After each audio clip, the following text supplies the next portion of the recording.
You'll always be my little servant, my sister laughed. Right after Mom smashed a plate in my face for not picking up my sister's fork, I left silent. Now they're the ones begging. Hey, Reddit. I don't usually post, but I figured I'd share my story because it still feels insane to me. Growing up, I was the one holding everything together at home while my sister got treated like royalty. For years, I put up with it, but things escalated in ways I never expected. Let's just say I stopped playing the servant role, and what happened after that flipped everything upside down. So I'm 22 now, but at that time I was 20.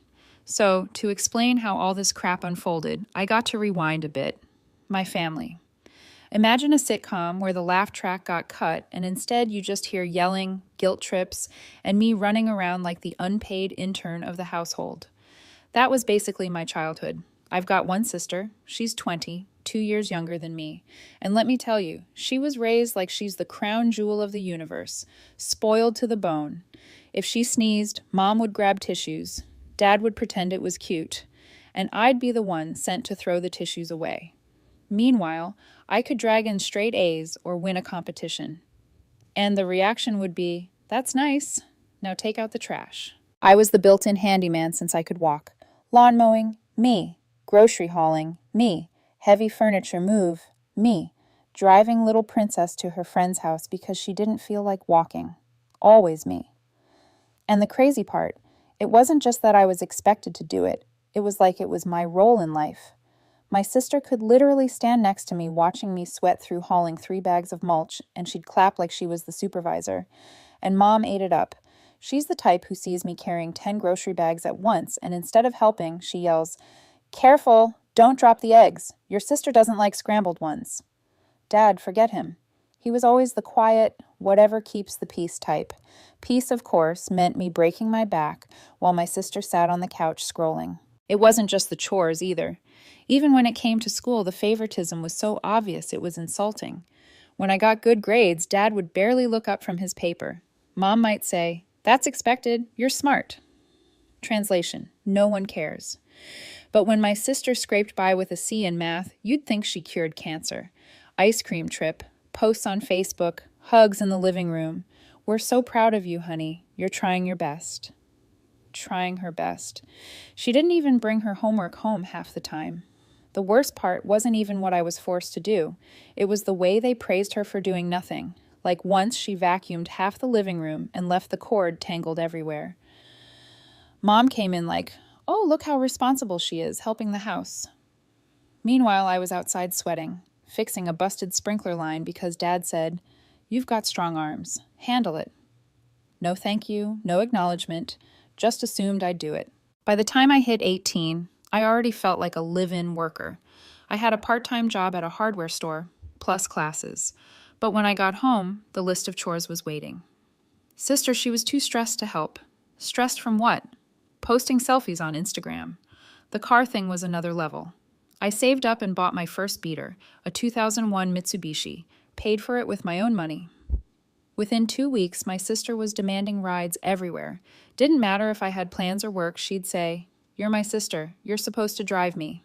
And of course, if I refused, she'd cry to Mom. Cue the lecture. "Why are you being selfish? She's your sister. Family helps family." Funny, because no one ever asked her to help me. And Dad, he was just invisible. He'd only step in if things got heated. And even then, he defaulted to Mom's side. "Just do it, daughter. It's not worth the fight." Classic. He acted like keeping my sister happy was some national security mission, and I was the soldier drafted to make it happen. Looking back, it was like living in a play where I'd been cast as the background worker and my sister was the star. Every scene revolved around her. Every applause went to her. My job was to lift props, clear the stage, and then disappear while she got all the attention. By the time I hit college, I thought maybe I'd finally break out of it. I had scholarships lined up, decent shot at building something. But the family found a way to rope me back in every break, every holiday. It built this chip on my shoulder. Like I wasn't just carrying their groceries, I was carrying their whole circus. And if I ever spoke up, I was ungrateful. That was Mom's favorite word. "We've given you everything. How dare you talk back?" "Really? You gave me chores, endless chores, and a front row seat to my sister's parade. So yeah, growing up, I learned early that I wasn't their daughter, I was their mule. And she wasn't just the golden child. She was untouchable. No matter what, Mom would defend her, Dad would stay silent, and I'd be the one blamed. But here's the thing. You can only push someone so far before they start pushing back. And at 20, I wasn't the same kid who shut up and drove her sister to the mall. I'd learned how to play smarter. I wasn't just the mule anymore. I was the mule with a plan. The thing about growing up in a house where you're expected to bow down 24/7 is you learn to predict moves. Like, I knew my sister was going to pull some stunt eventually. She always did. And I knew my mom would back her up, no questions asked, while my dad sat there pretending it wasn't happening. So when it all blew up during that dinner, it didn't shock me. What shocked me was how far they went. It was just the four of us that night. No guests, no neighbors, just family. Mom made one of her special spreads: pasta, salad, garlic bread. I sat down, already bracing myself for the circus. My sister plopped into her chair across from me, scrolling through her phone like the queen she thought she was. Dad mumbled something about hotel bookings. Mom was fussing with napkins like the world depended on them being folded right. Dinner starts, and for 5 glorious minutes, it's normal. Chewing, small talk, the sound of silverware clinking. Then it happens. My sister drops her fork, not even in a dramatic way, just a little slip, and it falls next to her chair. She doesn't even blink, doesn't bend down. She just looks straight at me and goes, "Pick that up." I laugh out loud. Not a nervous laugh, not a polite chuckle, a full-on laugh because I thought she was joking. But nope, her face was dead serious. She even tilted her chin up like some movie villain. I said, "Pick it up." And just like that, Mom's head snaps up. "You heard your sister. Don't be difficult." I lean back in my chair, fork in hand, pasta halfway to my mouth. She's got 2 hands. Gravity works the same for her as it does for me. If she dropped it, she can pick it up. You'd think I just cursed out the Pope the way Mom reacted. She slams her hand on the table. "Don't start tonight. Just do it." I point at the fork on the floor. It's right there. Not like it fell into a sewer grate. She's not disabled. She can bend over and get it herself. Dad clears his throat like he's about to referee, but of course, he doesn't actually say anything. Just gives me that disappointed dad look that he saves for me exclusively. "My sister," she smirks, that smug little curl of her lip that she's been perfecting since middle school.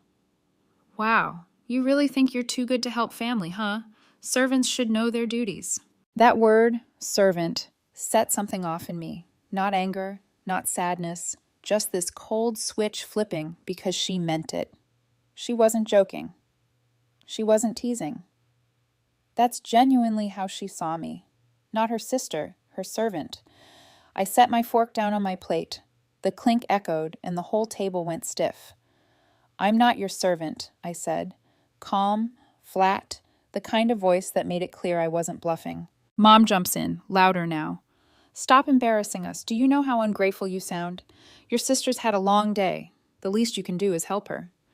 I look across the table at my sister, who's leaning back in her chair, arms folded like she's enjoying a show. "A long day doing what? Taking selfies? Scrolling Instagram? Yeah, sounds exhausting." That's when Mom snapped. She grabbed the nearest thing, her plate, and hurled it at me. No warning, no hesitation, just full-on rage mode. The plate cracked against my cheek, and for a second, I didn't even feel pain, just shock. Lettuce and vinaigrette flew everywhere. Then the sting kicked in, sharp and hot, and I felt blood running down the side of my face. I stood up, hand to my cheek, staring at her. Mom was standing now too, chest heaving, eyes blazing like I'd just committed treason. Dad finally pushed his chair back, but he didn't move toward me, just sat there, frozen. My sister, she didn't even flinch. She just leaned forward, smirk still glued on, and whispered, "Told you, servants don't talk back." I didn't yell, didn't curse, didn't give them the satisfaction. I just turned and walked out of the dining room. The sound of my chair scraping across the tile was the only reply I gave them. Upstairs, I locked my door and finally let myself breathe. My cheek throbbed, blood mixing with vinaigrette. I grabbed my phone, opened the camera, and started snapping pictures. The cut, the swelling, the mess of food still on my shirt. Every click steadied me. Proof. That's what I needed. Not screaming matches, not pointless arguments. Cold, undeniable proof. And as I sat there pressing a towel to my face, I realized something. This wasn't just about a fork on the floor. This was years of being treated like the help. Years of being invisible unless someone needed something. Tonight wasn't random. It was the result of every time I let them treat me like a servant. But those days, they were numbered because the mule with a plan had just collected her first piece of evidence. After that dinner, things got weird in the house. Mom acted like nothing happened, like she hadn't launched a plate at my face, like she was just trying out for the MLB. Dad stayed glued to his laptop, pretending his resort emails were life or death. My sister, she just walked around with that smirk like she'd finally put me in my place. But here's the thing.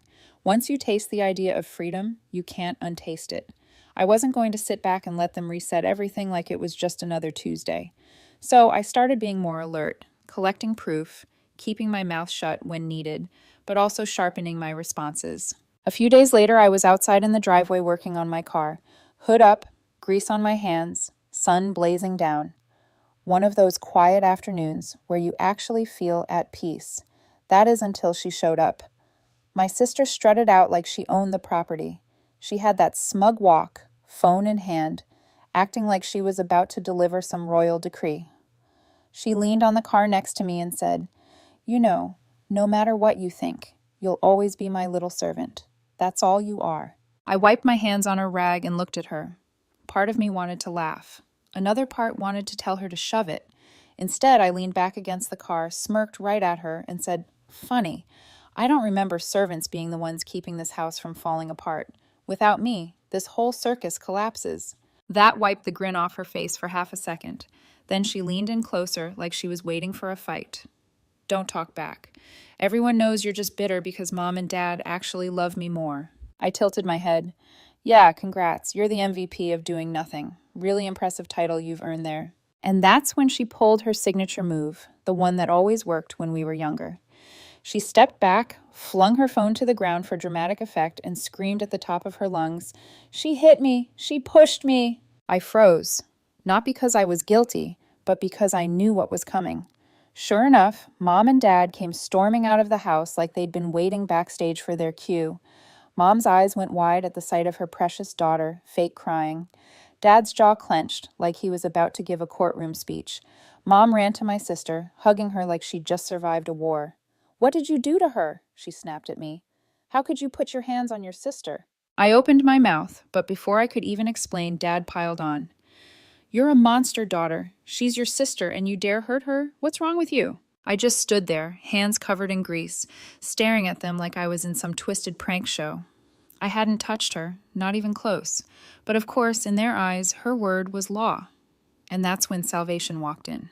Mr. Jefferson, our neighbor, came strolling up the sidewalk with his dog. He's this older guy, retired Navy, no-nonsense type. He'd seen the whole thing from across the street.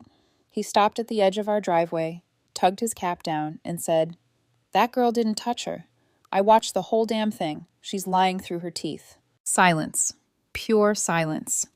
Mom's jaw literally dropped. Dad tried to mumble something about misunderstanding, but Mr. Jefferson cut him off. "Don't you dare. I've been watching this nonsense for years. You people treat her like dirt while that girl struts around like she owns the world. You should be ashamed." My sister's fake crying died instantly. She just stood there, caught red-handed, eyes darting like maybe she'd melt into the pavement. Mom stammered something about family matters, but Mr. Jefferson shook his head. "No, this isn't family. It's bullying, and everyone around here sees it." Then he walked off, leaving the bomb he just dropped hanging in the air. I swear I almost laughed out loud. For the first time in forever, someone outside the house had said it out loud, and my parents had no comeback. They just stood there looking like someone pulled the rug out from under them. That night, I sat in my room, still thinking about it. Mr. Jefferson didn't just call them out. He validated me, proved I wasn't crazy, that it wasn't just in my head. Outsiders saw it too. While I was digging through some old boxes in my closet, I found something else that lit a fire under me. Letters from my late grandfather, Dad's dad. I'd seen them before, but never really read them closely. This time I did, and man, they hit hard. One line stuck with me. Don't let anyone turn you into a mule, Sharon. A woman builds her own life. Carrying everyone else will only break you down. I must have read that line 10 times, because that's exactly what I'd been doing. Carrying them, their moods, their chores, their crap. And for what? Nothing. That's when the plan started sharpening in my head.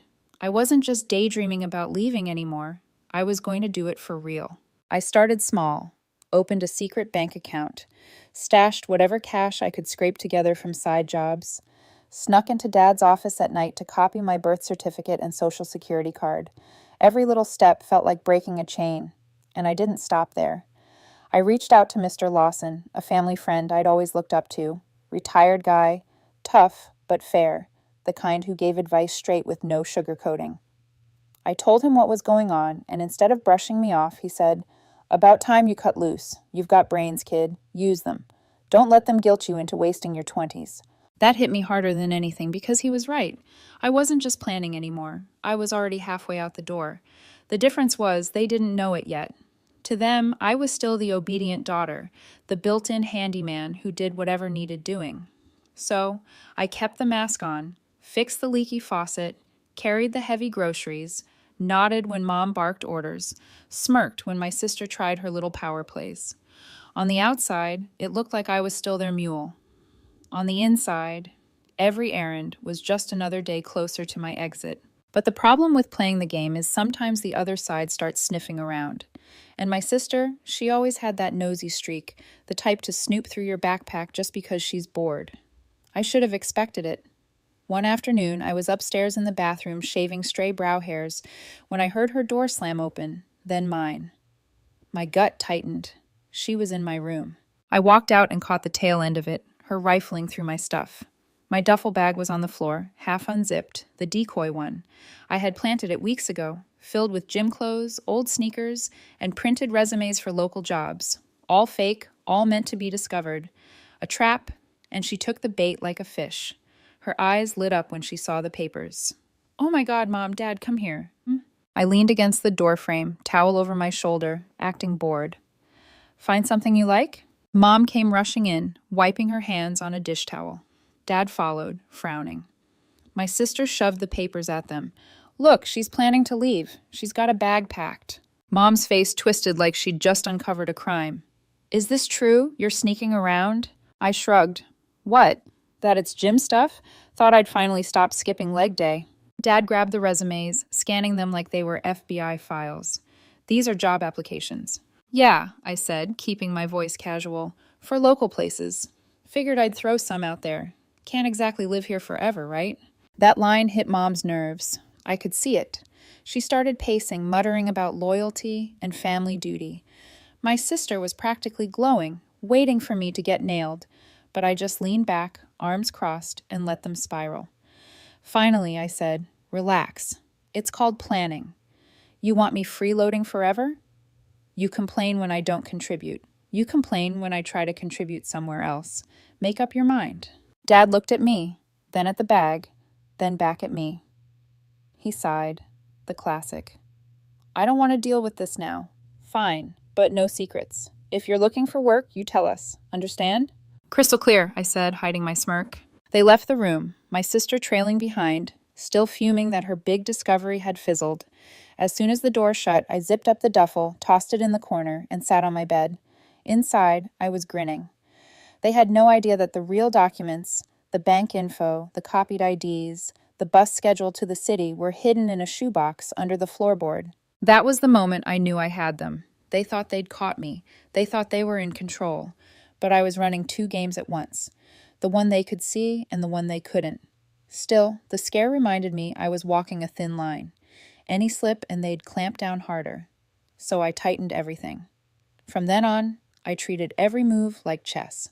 Truth is, I know some people reading this would think, "You're 20. Why not just leave already?"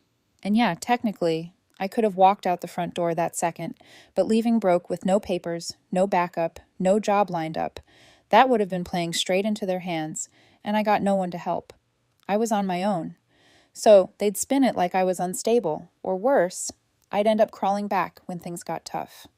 And that was never going to happen. I wasn't just planning to leave. I was planning to leave so clean they'd never get a chance to pull me back. Every dollar I saved, every copied document, every step of this exit strategy was about cutting all their strings at once.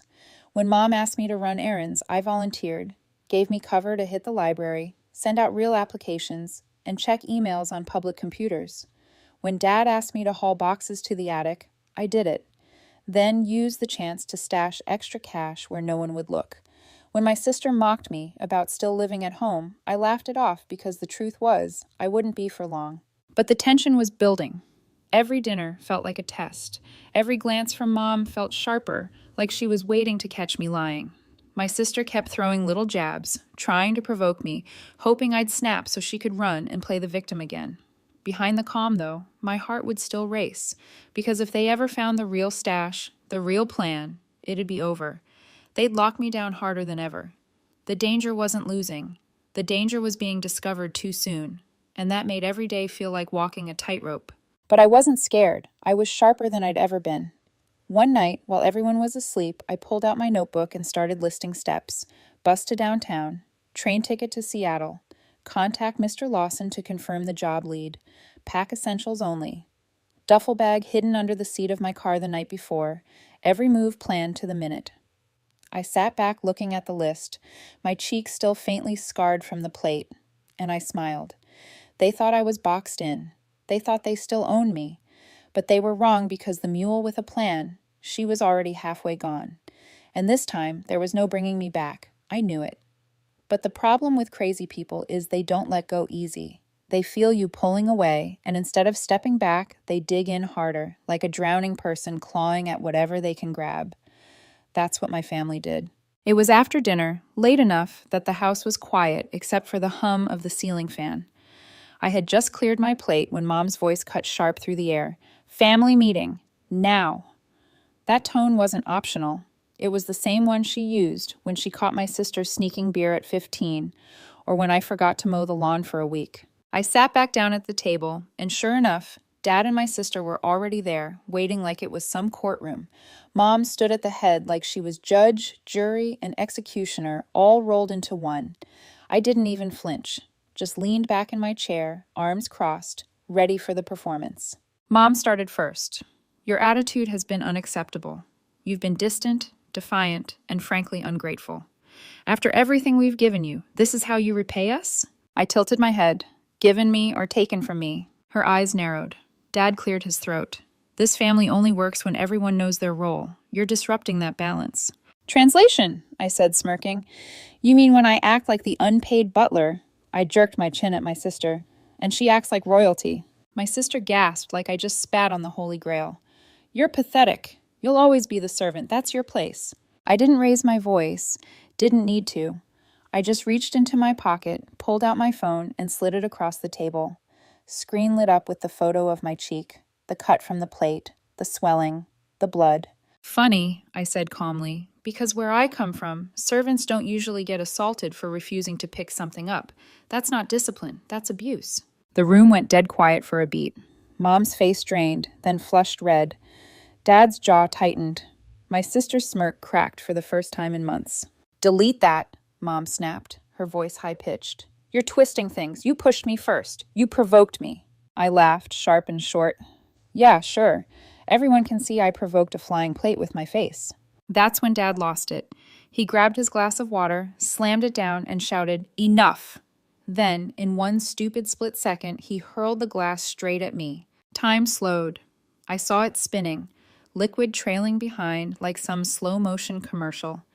It hit the edge of the table, shattered, and shards sprayed everywhere. A few nicked my arm, stinging.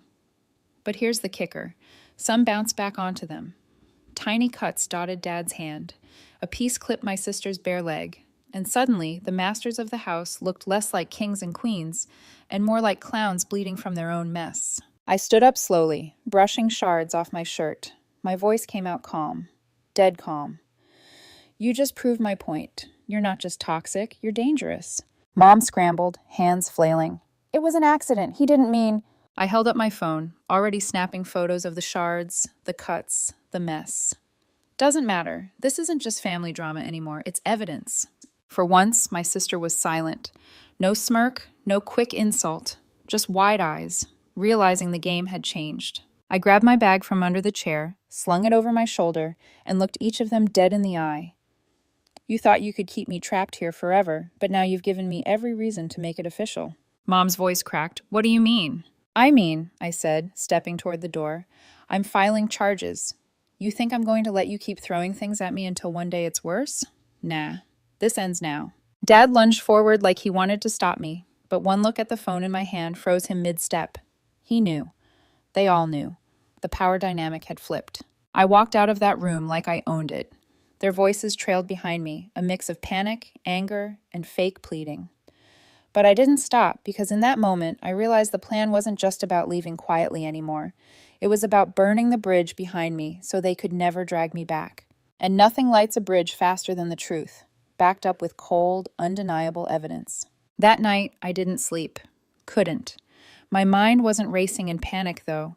It was steady, clear, like someone finally wiped the fog off a windshield. Every bruise, every shard, every photo I had on my phone. It wasn't just proof, it was fuel. By dawn, I had my duffel in the trunk, my paperwork tucked into a folder, and my escape mapped out down to the minute. I didn't say goodbye, didn't write a note. I walked out the door with the same calm I'd been carrying since the glass shattered. First stop, the police station.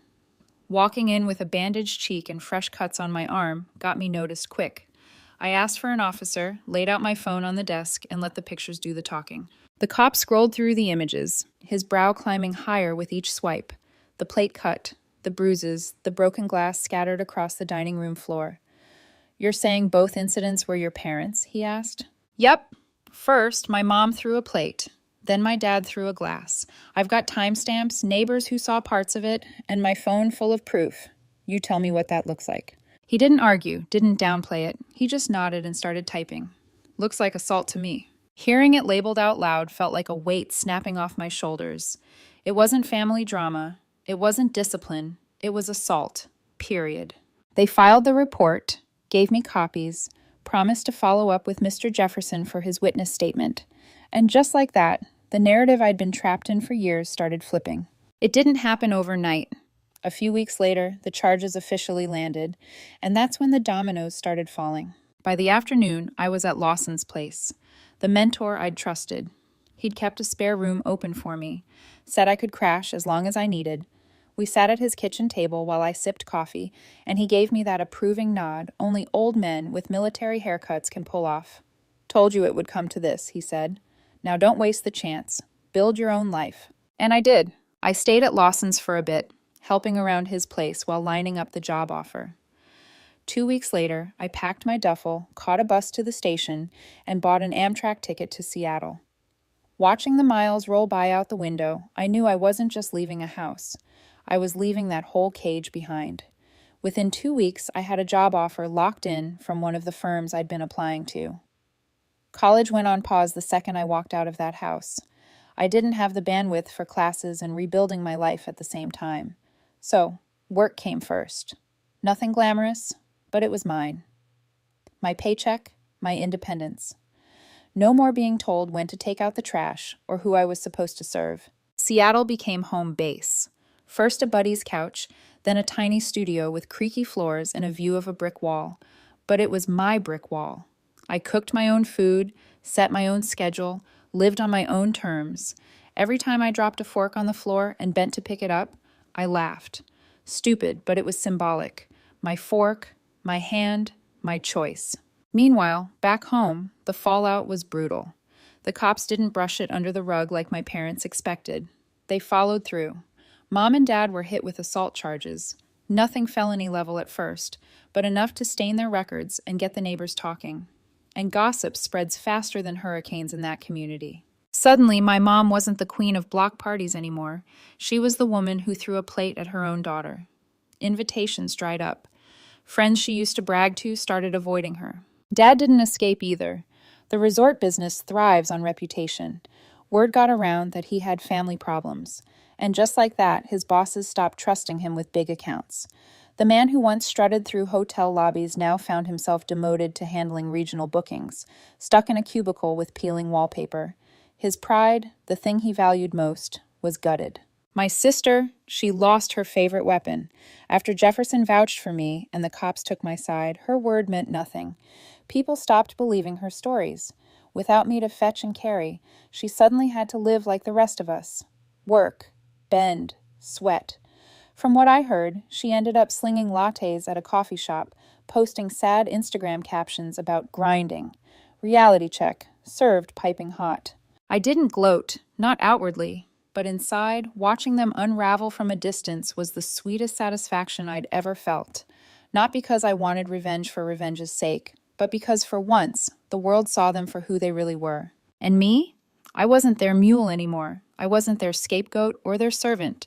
I was just a woman finally free, finally living. Every paycheck I cashed, every late-night brainstorm at work, every quiet evening in my apartment was proof I'd made it out. They could bleed, whine, and crumble all they wanted back in that house. That wasn't my burden to carry anymore. The best part? Knowing I'd built it smart. I didn't just run away. I built an exit so tight, so calculated, they couldn't twist it against me.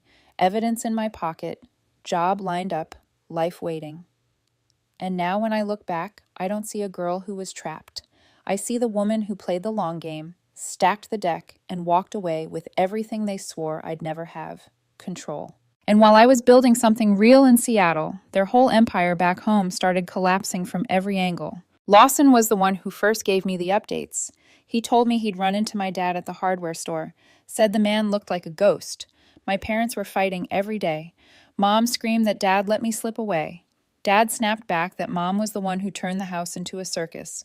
My sister was yelling at both of them, saying they'd ruined her life because now she actually had to do things for herself. The perfect little family unit that once stood united against me was chewing each other up. The funny thing, I didn't even feel angry anymore, just detached, like I'd left a cage of wild animals and was watching them fight from outside. Then the money problems hit, without me carrying all the weight, patching things, paying for little emergencies, saving them time and money with every chore.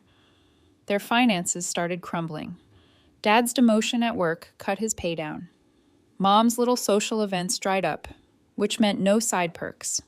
Bills stacked, credit cards maxed. Word got around that the house was in pre-foreclosure. Jefferson told me he saw the notice stuck to the front door one morning. Bright as day, no hiding it. Dad had to sell off his car. Mom pawned jewelry she used to flaunt like it was her crown. And when people caught them shopping at discount stores, they looked away like they didn't know them. For people who lived on bragging rights, that was the kind of blow they couldn't recover from. Then came the petty stuff, the kind that made me laugh the most. My sister tried moving out on her own, bragging online that she was finally independent. Didn't last 3 months before she came crawling back home because rent was eating her alive. Mom sent me an email trying to guilt trip me. Your sister is crying herself to sleep and it's your fault. I read it twice, laughed, and deleted it. For once, her tears weren't my responsibility. The scar on my cheek faded into a faint line. I never covered it up. If anyone asked, I'd shrug and say, family stuff. Because the truth wasn't the scar itself. The truth was that I'd walked away from the people who gave it to me, and I never looked back. Years later, I got one last email. No subject line, just desperation spilling into text. Mom wrote that they were falling apart, bills crushing them. Dad stuck at dead-end work, my sister drifting. You're doing so well. Please help us, she wrote. I sat there reading it, and instead of feeling angry or even smug, I just felt nothing. I hit delete without hesitation. And that's how I knew I'd really won. Not because their lives fell apart, but because I no longer cared. So, if you're stuck in a family that treats you like the mule, listen to this. You don't owe them your whole life just because you share blood. Play the long game. Document everything. Save proof. Build your exit in silence. And when the day comes, walk away cold. Don't wait for their apology. Don't beg for their blessing. Leave so clean they can never drag you back. Because the best revenge isn't throwing their words back in their face. The best revenge is living a life so far beyond their reach that they're forced to choke on the truth. The servant was the only one who figured it out. YouTube just dropped this new hype feature. If you're hooked on this story, smash that hype button. It tells YouTube, this video deserves to blow up. That's the whole story. From the girl who once hauled groceries, fixed sprinklers, and drove her sister around like a chauffeur, to the woman who finally walked away and never looked back. I know some people will say, but they're still your family, and maybe that means something for others, but for me, family isn't about blood. It's about who actually shows up for you, respects you, and doesn't treat you like disposable help. Lawson, Jefferson, two men outside my bloodline, did more to protect and validate me than the people who raised me ever did. That told me everything I needed to know. I built my own circle after that. Co-workers who became friends. A landlord who actually cared if the heat worked. A city that didn't care about my last name, only about what I put into it. And slowly, the word servant stopped echoing in my head. Now, when I hear that word, it doesn't sting. It reminds me of the role they tried to force me into, and how I burned it down. Sometimes, on quiet nights, I'll sit in my little apartment, sipping coffee by the window, and think about the old house, the yelling, the guilt trips, the endless chores. And then I'll smile, because none of that belongs to me anymore. It belongs to them. The crumbling walls, the unpaid bills, the constant fighting. That's their circus, their stage, their applause to chase. Mine is freedom. So if you're out there stuck in the same trap, hear me. You are not their servant. You're not their mule. You're not the background character in someone else's play. You're the writer of your own script. The minute you start documenting, planning, and believing that your life belongs to you, you've already won. Leaving doesn't make you cruel. It makes you free. And when you're free, that's when the story really starts. Free meant waking up to silence that wasn't tense, but peaceful. Free meant choosing when to eat, when to rest, when to laugh.